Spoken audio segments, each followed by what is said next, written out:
Magandang umaga mga lodi. Matutungayan po natin ang istorya at ang katotohanan sa likod ng Marawi Massacre. Dito malalaman natin kung anong punot dulo at ugat ng pagmasakir sa bayan ng Marawi. Sa paglipas ng maraming panahon ay umunlad ang bayan ng Marawi dahil sa likas na kultura ng mga tribong Maranao. Dahil sa likas at kultura ng mga tribong ito sa larangan ng negosyo ay likas na matuwid, masipag o ang pagka-business minded nila. Dito sila ay di matatawaran ang kahusayan nila sa negosyo, kung kaya't mabilis ang pagbulusok at pag-asenso ng bayang ito. At sa kultura nilang pagiging mga lakal ay ang kanilang bayan ay napala ng isang grupo o angkan ng mga Mauti group na kung saan ay terorista ang nasa likod nito. Malawak at maraming membro o mga kaanib at malalakas ang pwersa nito at armado dahil ang kinansir nito ay malaking terorista ang ISIS at may malaking laboratorio ng shabu na nasa pusod mismo ng bayan ng nasabing Marawi at puspusan o aktibo ang operasyon ng quality nilang shabu na nag-ooperate na sa buong Pilipinas bago pa man pabagsakin ng gobyerno Duterte dahil sa quality ng kanilang droga ay namayagpag ito at di maawat ang pagsira ng totoong droga, naturang droga. At kasabay ng administrasyong Duterte ay ang aktibo din niyang kampanya sa droga at ito ang ginamit na dahilan upang gustuhin wasakin at pabagsakin ang bayang ito. At ang punot dulo nito ay ang droga na kinabahala ng mga Duterte. Lingid sa ating kaalaman ay si Digong Duterte na ang unang leader ng sindikato ng droga naggaling sa China. Siya ang founder ng sindikato, mga grupo na nagtatag at nag-ooperate sa Pilipinas. At kasabay din sa mga Mauti ay ang kompetensya ng kanilang operasyon ay ang droga na di lang apat na klase ng droga ang sabay-sabay na lumaganap at nag-aagawan sa palakasan ng bintahan na ang pagkaalarma o pagkabahala ng mga Duterte ay ang pagkatalo ng bintahan o kompetisyon sa droga ay dinaig ang mahina nilang quality sa kanilang shabu na ang pinanggalingan ay ang China na ang proseso ng quality ng kanilang produkto ay mahinang klase o di China shabu, di quality. At dahil sa kasira o kompetensyang na yun ay nabahala na ay si Digong ay talo nga ang droga nila na shabu sa bintahan. Kaya ginamit niya ang kampanya niya kontra droga. Ngunit ang dahilan nito ay ang kagustuhan nilang mapabagsak ang kanilang mga kakompetensya sa droga, kung kaya't sila ay nabahala dito at kailangan na burahin ang mga sagabal sa negosyong droga sa kanilang pagnanasa na masulo nila ang kartel ng droga sa Pilipinas.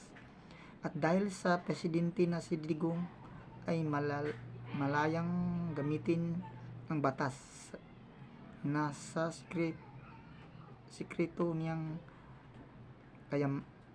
kayamanang gamit ang batas na gamitin sa sikreto ng masamang balak ay ang mawasak, mapabagsak ang mga kalabang mga sindikato, di lang ang Mauti, na ang totoo nito ay propaganda lang ni Duterte na matagal na nga niyang at natatago na lihim ng planong masulo ang pagpatakbo ng bintahan ng droga. Ay dito na nga naisakatuparan ito ng naging presidente na siya.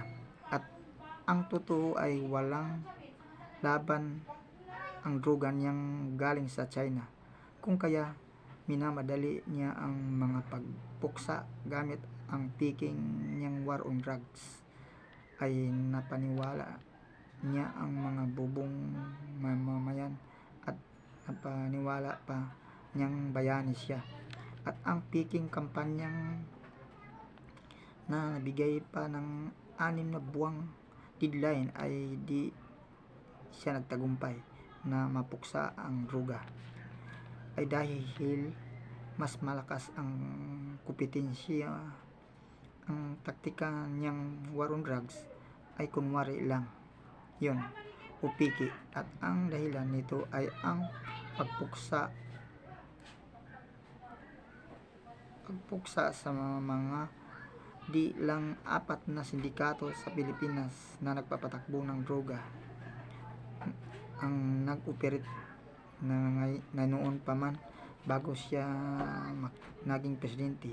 At ang mga binta sa droga ang ginamit niya para maging presidente siya, at dito na siya kumikilos at ginamit niya ang kanyang kapangyarihan. Sabay-sabay niyang pinabagsak ang mga 4 na sindikatong nagpapalaganap ng droga. Ang Misamis, ang Paruhino ay galing sa bansang Japan, ang Espinosa ng galing sa Korea, ang munting lupang kulungan ay galing sa Amerika, at ang mga Mauti na galing sa bansang Muslim, ang ISIS. Walang habas niyang pinuksa ito at dinurog at nadamay ang buong bayan ng Marawi na nagbunga ng maraming pagkakasawi, at ang mga ari-arian na nasisira, naulila, nawalan ng kabuhayan, at pagbagsak ng bayan ng Marawi na ang mukha nga nito ay ghost town na pagkawasak, at ilan lang ang nakakaalam ng sikretong lihim at kasakiman ng ilan lang ang nakakaalam ng sikreto lihim ng mga politikong ito ni Duterte, na ang masulo ang mahinang klase niyang Shabu. Nagtagumpay man siya sa pagwasak nito, ngunit tuloy pa rin ang mga sindikatong mga ito, at wala ng mga presidenteng makakapagpatigil pa nito. At itong drogang ito ay nakaugat na, at ito ay tuluyang pinakamalaking source ng mga politikong ganid ang negosyong Shabu o droga, na itong drogang ito ay ang sanhi ng pagkawala, pagkasira at pagkawasak ng Marawi. At ang Marawi ang biktima sa ganid na plano ng masamang gobyernong Duterte na pinapatakbo ng masamang presidente.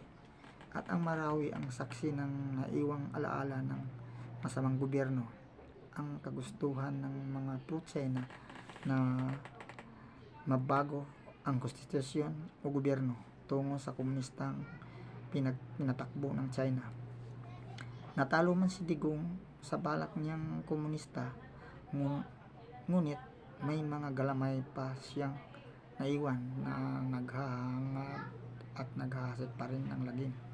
Ang partido nila ay tuloy pa rin ang droga nila hanggang ngayon, lalo na sa Davao, at di na matitigil yan maski man maulit-uli ang pagwasak ng Marawi.